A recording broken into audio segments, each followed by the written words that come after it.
Vic XL.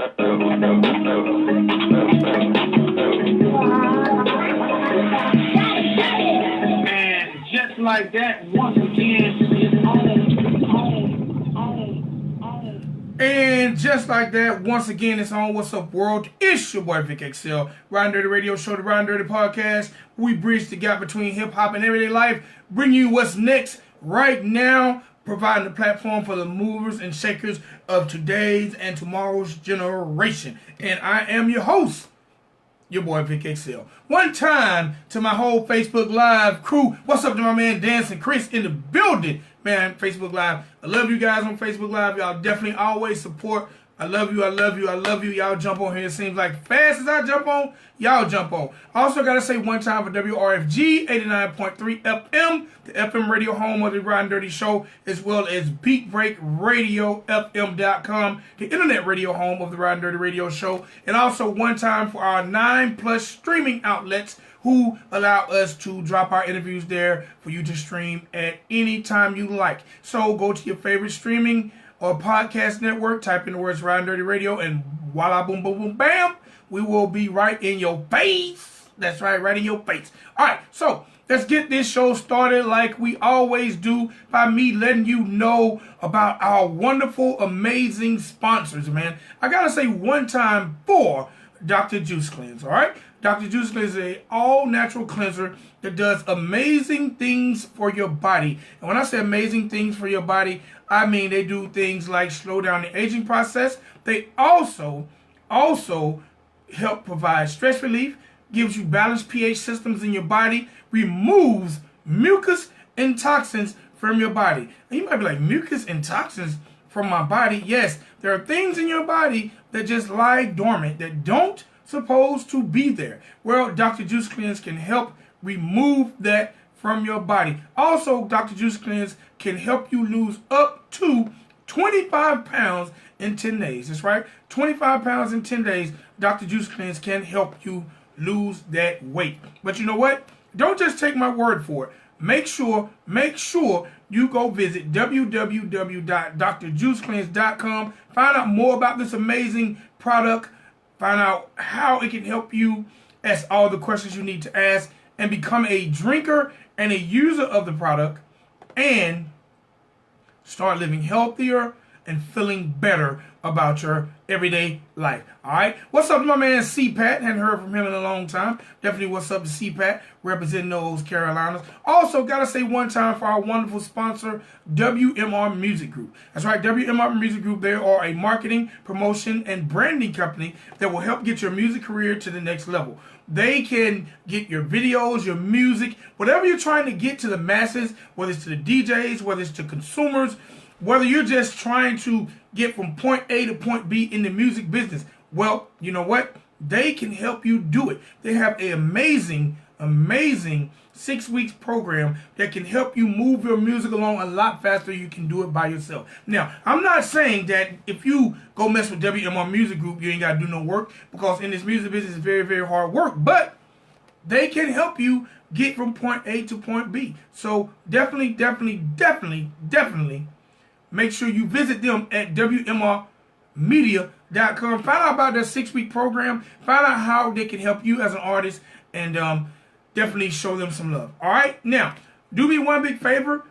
After you visit the websites of both the companies that sponsor the Ridin Durty Show, WMR Music Group and Dr. Juice Cleanse, make sure you follow them on social media, because they're both always dropping jewels and helpful tips, whether it's for the music business or whether it's for healthier living. And when you visit those websites, make sure you let them know your boy Vic XL and the Ridin Durty Show sent you, and receive a nice discount. All right, so before I give you, I'm going to give you celebrity birthdays. Today is December the 5th. December the 5th, it is Hump Day. Wednesday, December the 5th. And I got to say happy birthday to NBA veteran, my man Josh Smith. He done a lot of time right here in the ATL. Josh Smith turns 33 years old today. Got to say happy birthday to legendary West Coast R&B singer, Miss Michelle A. She turns 48 years old today. If you ever have a chance, make sure you go check out her her movie. It's not a movie. It's not a documentary. It's actually a movie. It's about her life with Suge Knight, Dr. Dre, Death Row, the whole how she got started. So happy birthday to Michelle A. She turns 48 years old today. Also got a happy birthday. Gotta say happy birthday to Mr. Bop Babaloo Bop Bop Bamboo. Happy birthday to my man Little Richard. He turns 86 years old today. And I see my wife is on the check-in. She might not know, and a lot of y'all might not know, but Little Richard, legendary Little Richard, is my distant cousin. Bop Babaloo Bop Bop Bamboo. Yeah. Happy birthday, Little Richard, 86 years old today. Gotta say happy birthday to actress extraordinaire, Miss Laura London. She turns 34 years old today. And last but not least, on my birthday list, I got to say happy birthday to Miss Carrie Hilson, who turns 36 years old today. Carrie, we need another album. You had a great album some years back, and it was a dope album some years back. And Carrie, we need some more music. We need some more music. We need some more music. All right. So look, if you follow any of the people or any of the celebrities I mentioned, make sure you visit them on social media and tell them happy birthday, and tell them you heard it was their birthday on the Ridin Durty show, and tag your boy in it. I would feel so special if you tag me in it when you wish them happy birthday because you heard it on my show. All right. So as we keep on rolling, I'm gonna jump into a little hip hop celebrity news. It seems like after just turmoil and not knowing if they were married and a baby, it seems like Offset of the Migos and Cardi B are calling it quits. It seems like they will be headed for divorce court. And I'm really sad about that because I'm a huge advocate for marriage, and I'm so against infidelity. And my man Offset definitely was doing his thing.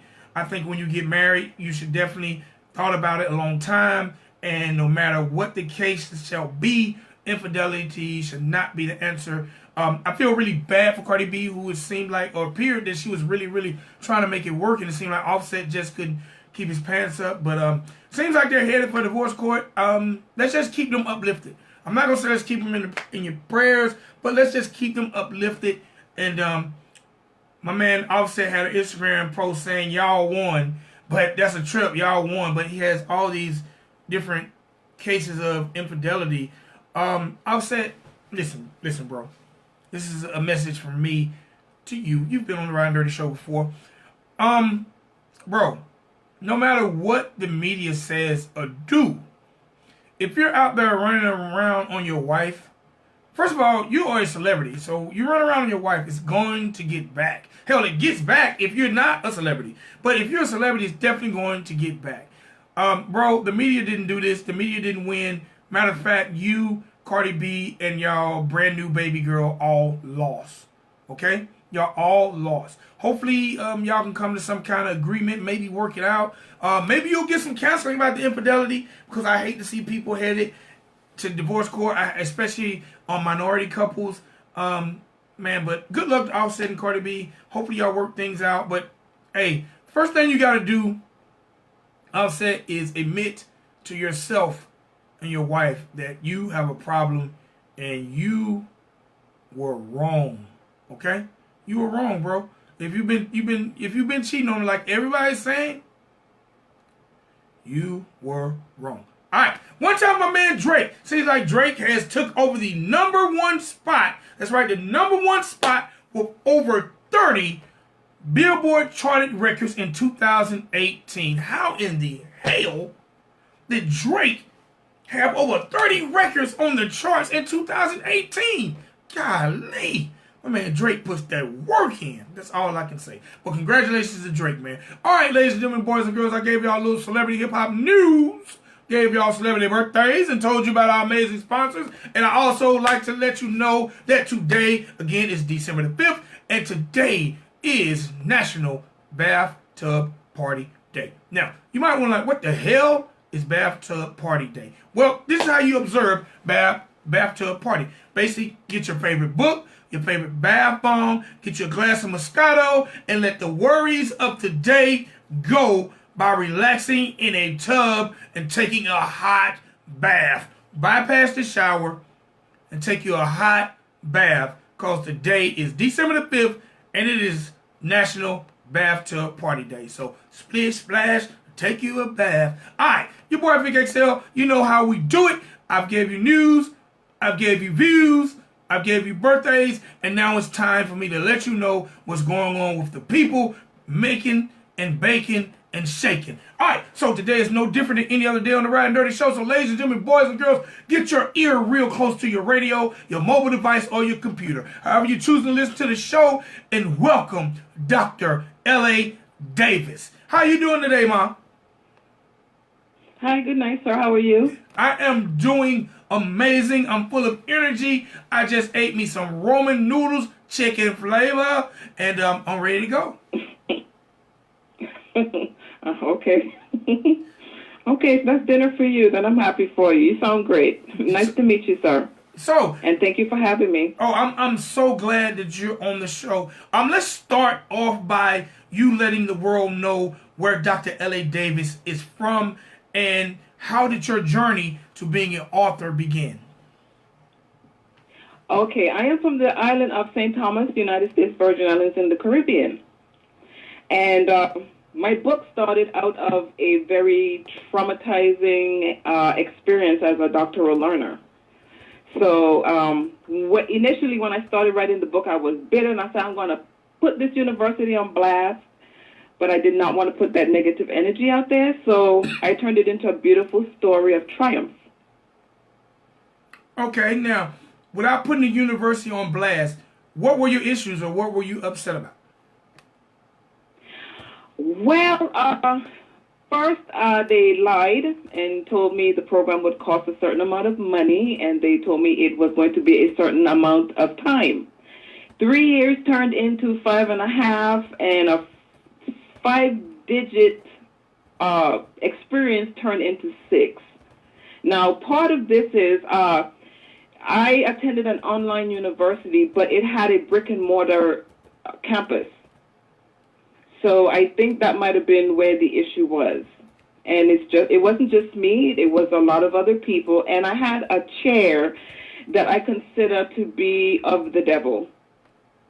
And he made my life hell for over a year, and the university refused to remove him. So I said, okay, you win, I quit. And I just happened to say the words thank you to the right person, and here I am now, Dr. Davis. So the book the book helps with those emotional up and downs that we all go through in these programs. I believe that once you go in, you're going to come out different, either better or better. So it just depends on how you choose to come out. But it was a horrible experience. And then I found out later that he not only did it to me, he did it to every other learner he worked with. And he was poaching also. So he was kind of like drawing students from that university to go to another university he was teaching at. So eventually he was forced to quit. You know what's funny? And I don't know the word for it, but I actually knew someone at one point in time who was actually doing the same thing. He was actually just finding people saying, hey, you want to go to college? But what they were doing is they was telling people that they can take these online courses, they can help them get financial aid, and once the checks was coming, they was having the checks sent to them, and some of the people got some of the money and some didn't. Oh, I didn't have that experience, that's for sure, but they didn't tell me the whole truth. I mean, I have a very good dissertation that was done, and the university outside of our experience is like this, oh, you went to that university, but going through the experience, it was not pleasant at all. And that's the only thing I feel bad about. I did not enjoy the second half because I got a doctorate. I started out with the Ph.D. until I saw how many statistic courses I had to take, and I was like, there's no way. So I switched over, and I took 2 years of coursework. That was a lot of fun. It was after when I started getting into the second part with the writing and the researching. That was bad. Okay, now, when you decided that you want to turn your experiences into a book, were there any authors that you looked up to? Were you heavily into reading? Or was it just something like, you know what, I need to let people know about my life experiences? I was an avid reader I was an avid reader until I started my doctoral program. You have no time to read, so I switched to audiobooks because you're so busy reading and researching and writing. So I figured that the best way for me to do this is just to write this book. You know, because a lot of times when we go through this experience, we think we're the only ones going through it by ourselves. We cry, we think we're crazy, we think we're not progressing, and actually this is just a part of the journey. I'm sure somebody's listening right now that's probably going through the feelings of, I want to quit, this isn't going to work, I'm not doing well. We all go through that. So I decided to put it in a book. And I actually, at the end, it's not just my story. I put a lot of tips and hints in here that helped me, and I put a lot of research homework because I like to give homework. I work with other learners, so I like to give research assignments. So I put some in the back of the book so that if someone is thinking about going into a program, I want them to have an idea of what they're doing before they go in. That way they don't get bamboozled like I did. I didn't know what I was doing for the first 3 years. I had no idea what I was doing. None. And they were supposed to teach me, and I didn't. So I learned the hard way, and I'm just trying to help other people not have to go through what I did. All right, so you titled your book, So You Want to Be a Doctoral Learner, huh? Are you nuts? Why such a straightforward, in-your-face title? Okay, 2 reasons. Anybody that I think it takes a special person, special kind of, to be in one of these programs, half the way through, I said, I have got to be crazy to be doing this to myself. Why am I doing this? And every time I had a friend that would come to me and say, I'm going to get my Ph.D., I'd look at them and say, are you crazy? And they look at me and they start laughing. I say, yeah, I know exactly what you're about to get into. It's not to make fun of mental health. It's one of those things that we all go through. Man, I have got to be crazy to be doing this to myself. So at the end of the book, once you read, you're going to understand that you are not nuts. It's just a part of the journey, whatever it is. All right, now, in your journey, what's the most important thing that you would take from that to give the people? There are a couple things. First of all, if you're going into, because you want to hear your name called doctor, you can forget it. Quit right now. Don't waste your money. Don't waste your time. You're going to fail. But the biggest lesson I learned when I got to the end was this entire journey, no matter what I went through, it was not about me. It was about those participants, the people that you're using for your research. It is for them. You're helping a tiny little group, but once your dissertation is out into that world, it's going to help everyone else that's in that particular population. For instance, I work with the blind. That's what I did my dissertation on. And once I was finished with all the research and all the crying and all the stuff that goes on, the mistakes, and you think your data didn't come out right, you realize in the end that, wow, this had nothing to do with me. It was all for them. So for that, I am truly grateful, because they could not do this by themselves or for themselves. So I tell anyone that's listening to me, if you're having a hard time, try your best to stick it out, because it is not about you. And you will see that at the end of the journey. Now, a thing about PhDs and EDDs, JDs, or whatever, you could have 100 people go in with you. Let's say you have 100 friends. By the time you're finished, probably only 10 of you will finish. That's the kind of journey that it is. You have to just decide if it's worth it for you or not. All right. How did it feel the first time you heard the word doctor attached to your name? I still don't know how I feel, honestly. Sometimes I feel like I'm in a dream. Sometimes I'm like, are you talking to me? You know, that kind of feeling. And sometimes I'm like, oh my gosh, yes, they're talking to me. I remember when I went to graduation, I was coming down some stairs. I had my tam on and my robe. We don't wear mortarboards or gowns. We wear tams and robes, right? And when I had that tam on my head for the first time, I felt like I was wearing a crown. Now, there was a big old crowd, and I was coming down the stairs, and I was smiling. But after graduation, when I went back up the stairs to turn in my regalia, people were stepping out of the way and calling me doctor. And that to me was amazing, because to me I was still the same person. I was no different than anyone else in that whole building. So it feels really good once it starts to sink in, and it takes a minute. For some people, maybe it doesn't, but for me, it did. I'm grateful. All right, now, you say your dissertation was with people that are with blind, those who are visually challenged. What made you choose to work with those who are visually challenged? I have a son that is blind, and I pushed him to extend himself further out than high school.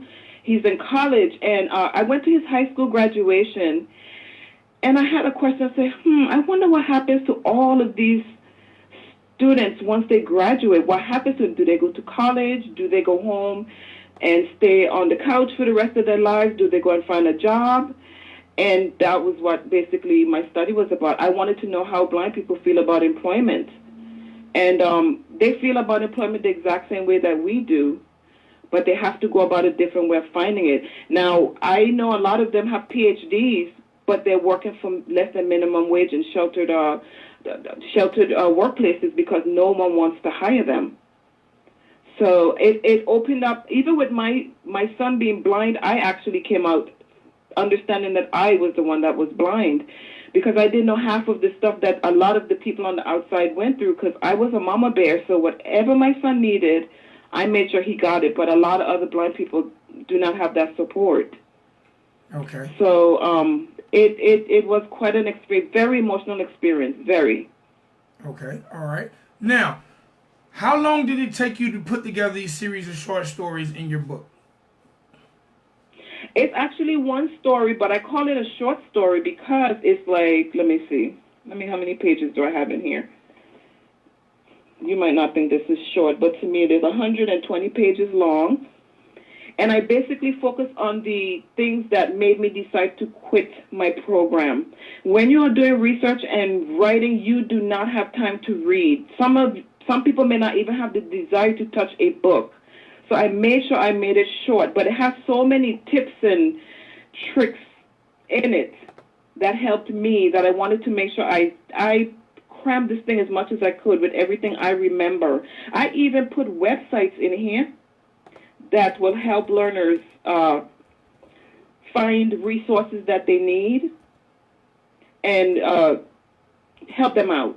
I anything I could think of, I put in this book, in this tiny little book. So that's why it's called a short story. I didn't want to tell my whole 5.5, 6 year story, just only what made me decide to quit and what made me finish. Okay. Now that you've released this book, what's on the horizon for Dr. L.A.? You know what? I am open to whatever God has for me. I honestly am. I want to see how it goes first. I have someone else looking into reading this book and maybe propelling it even further.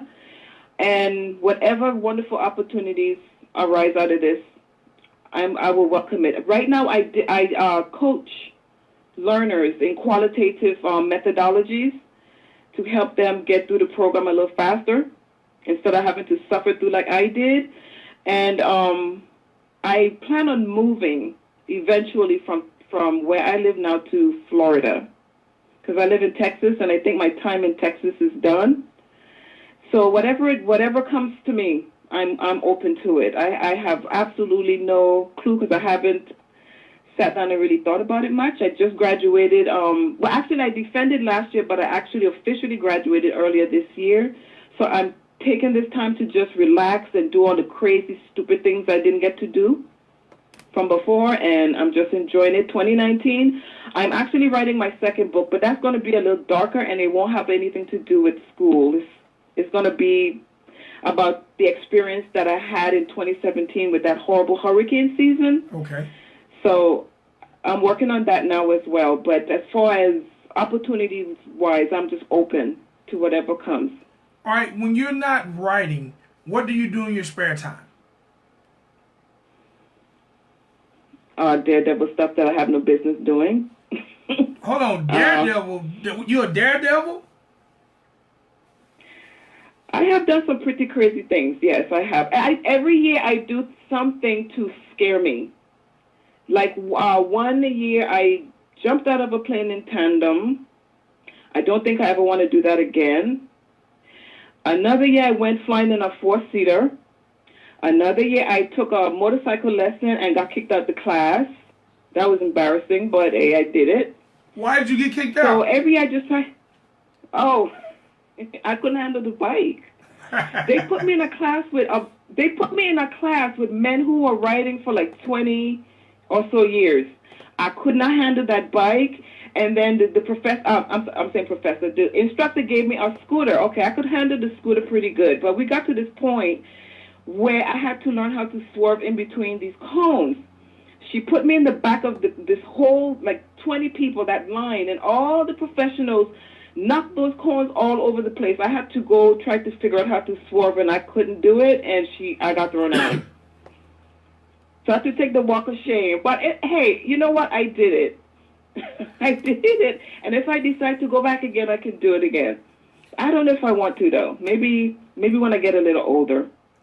But I think the scariest thing I ever did was jumping out of a plane. I'm not so sure I want to do that again, although my sister wants me to do it with her.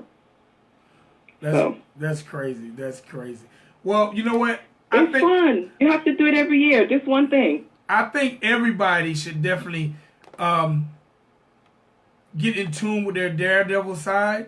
I can honestly say I haven't, but as I get older, I know I need to.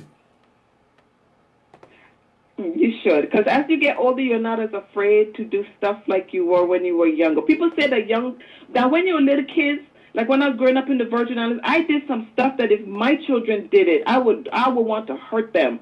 Because you're kids and you have no fear. And then you go through your 20s and your 30s and you're kind of scared. But when you go into your 40s, it's like, man, I just want to try something different. And every year I decide I want to do something crazy. Like, for instance, if you remember that clip on TV where that man went hang gliding and he wasn't attached properly. Now, since I found out that you can do it in tandem, I think that's something I would like to try.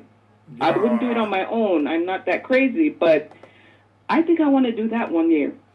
All right. So if I could find someone to go hang gliding with me, I'm going to do it. Well, I definitely good luck in finding a hang gliding partner. I don't know how many people are willing to hang glide, but definitely good luck on that.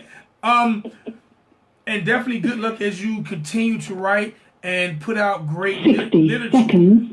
My last question is, being an independent writer, is it harder finding someone to publish your material, or is it harder actually writing the material? Actually, I think it's harder to market it. Because you self-publish, that's very easy. Once you write your book, you find an editor, and you get it put together, you get your cover done. And I would encourage anyone whoever is out there is thinking about writing a book, and you're afraid that you may not find a publisher, go ahead and write your book and self-publish it. The issue is marketing it. You have to find people to help you market it. Don't just do like on social media like Facebook and places like that. Because a lot of people, you put it on Facebook and they won't support you. Try and find someone that will help you get your stuff out there. Do a lot of book signings. Book signings are a lot of fun. I've done 2 already, and I love it. So I would, even if you decide one day you want to write a book, you sit down, write your book, get a good editor, get someone to publish it for you. It's not that expensive if you're self-publishing, and market your book. Because everyone has a book inside of them. You just have to decide if you should tell your story or not. I just decided to tell mine. I decided to change my bitterness into being a better person, and hopefully with the love that I put in this book, it will help all those Ph.D. and Ed.D. students out there who are having a tough time just get through their program.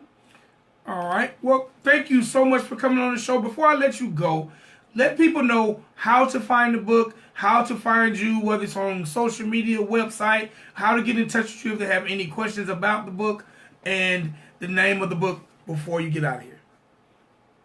Okay, it is called So You Want to Be a Doctoral Learner, Huh? Are You Nuts?